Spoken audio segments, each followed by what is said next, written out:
अस्सलामु अलैकुम। आज की हमारी video Punjab public service commission के तमाम कैंडिडेट्स के लिए है कि पीपीएससी ने आज 4 अगस्त 2026 को अपनी ऑफिशियल वेबसाइट के ऊपर एक ऐलान जारी किया है कि जिसके अंदर ये कहा गया है कि डिप्टी अकाउंटेंट का टेस्ट दोबारा कंडक्ट होगा। अब तलबा परेशान है कि ये टेस्ट कौन सा दोबारा कंडक्ट हो रहा है। एक तो अभी पिछले हफ्ते टेस्ट कंडक्ट हुआ है, तो हम उनकी इतला के लिए बताना चाहेंगे कि 2019 के अंदर पीपीएससी ने 123 सीटों का इश्तिहार दिया था, तो उसके तहत सितंबर 2019 में 123 लोग सिलेक्ट हो गए थे।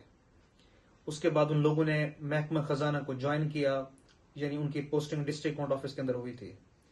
लेकिन उसके बाद पेपर लीक होने की वजह से मामला सोशल मीडिया के ऊपर जेर बहस आया, जिसके बाद इन 123 लोगों को महकमे से फारिग कर दिया गया था। ये लोग कोर्ट में चले गए। 7 साल तक इनका केस मुख्तलिफ अदालतों में चलता रहा, पहले सिंगल बेंच में, फिर डबल बेंच में और फाइनली फिर सुप्रीम कोर्ट में गया। तो 7 साल के बाद अब ये फैसला फाइनली हुआ है।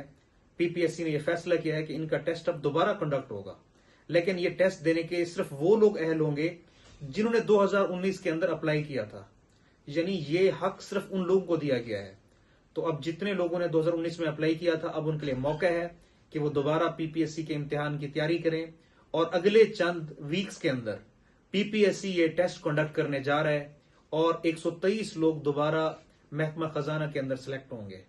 और इसके अंदर जो मेजॉरिटी कोटा था, मैं बताना चाहूंगा कि वो फीमेल कोटा था, खवातीन वुमेन कोटा था, खवातीन का कोटा था। तो ये बहुत बड़ी अपॉर्चुनिटी है पंजाब के ग्रेजुएट्स के लिए कि वो पीपीएससी के थ्रू महकमा खजाना ज्वाइन कर सकते हैं और एक प्रेस्टिजियस डिपार्टमेंट में नौकरी हासिल कर सकते हैं। तो आज की हमारी वीडियो देखने का बहुत शुक्रिया। थैंक्स।